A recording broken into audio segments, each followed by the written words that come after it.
everybody. Today we will be reading The Plagues, a story in the Action Bible. But while Pharaoh watches, the serpent of Aaron swallows the serpents of the Egyptian magicians. Though disappointed, Pharaoh refuses to admit that Moses' God is more powerful than the gods of Egypt. Again, Moses asks for God's help, and again God tells him what to do. In the morning, Moses and Aaron meet Pharaoh on the bank of the Nile River. "Don't you have anything better to do than bother me during my morning bath? Because you won't let the Hebrews go, the river will be turned to blood." At Moses' command, Aaron strikes the water with his rod and the water turns red. My sorcerers can do the same thing. If they're such good sorcerers, why don't they turn the Nile back into water? But this they cannot do, and the Nile remains blood for 7 days. The Egyptian women are unable to wash their clothes in the bloody river. Men have to dig wells to find drinking water. Finally, the river is clear again, but still Pharaoh will not listen to Moses' plea, and so God sends a different plague. In the streets of the city, frogs, millions of them everywhere, and in Egyptian homes. "Eek, my flour is ruined."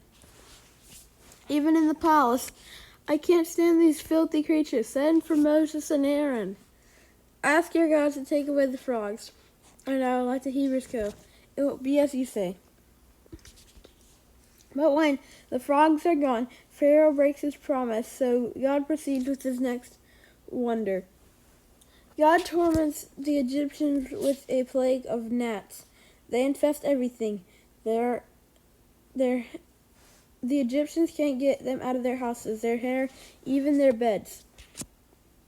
Pharaoh tries to bargain with Moses, but Moses stands firm in his request. Once again, Pharaoh promises to free the Hebrews, but when the gnats are gone, he hardens his heart again. As if the gnats weren't bad enough, God follows them with the plague of flies. Flies are in everything. The Egyptians can't keep them off their food or off their faces. But no flies troubled the Hebrews in Goshen. "Can't you worship your God here?" "No." Okay, you can go." But like before, Pharaoh changes his mind. Then God sends diseases upon the Egyptians, animals, and livestock. Many of them die, but Pharaoh's heart is unyielding. God gives Moses his next instructions.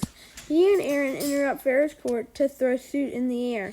Immediately, Pharaoh and his advisors break out in painful sores and boils.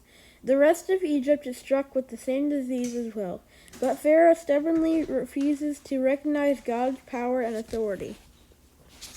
"Father, why were the slave drivers so cruel today?" "They're always cruel, son, but right now they are angry to be suffering from terrible boils, while we remained healthy and strong." Still, Pharaoh keeps the Hebrews in Egypt, so a terrible storm strikes. Hailstones as big as my fist. Throughout the land, the Egyptian farmers watch the storm with terror. "Our crops are ruined." But no hail falls in Goshen, where the Hebrews live. Pharaoh calls Moses to him. "I have sinned. The Lord is right, and I am wrong. Pray to the Lord for us. We have had enough of the hail. I will let you go." But just like every other time, once the plague is lifted, Pharaoh changes his mind. "How long will you refuse to humble yourself?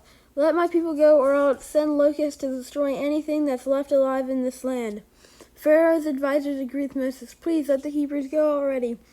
Don't you realize that these plagues have left Egypt in ruins? Already it will take us years to recover from them." Begrudgingly, Pharaoh calls Moses back to him. "Fine, go worship your Lord. Who are you planning on taking?" "We will take our young and old, our sons and daughters, our flocks and herds." "Ha. No, just the men." "Locusts it is." God sends locusts which devour everything that wasn't destroyed by the hailstorm. Then when Pharaoh's heart remains hardened against the Israelites, God makes a day as dark as night.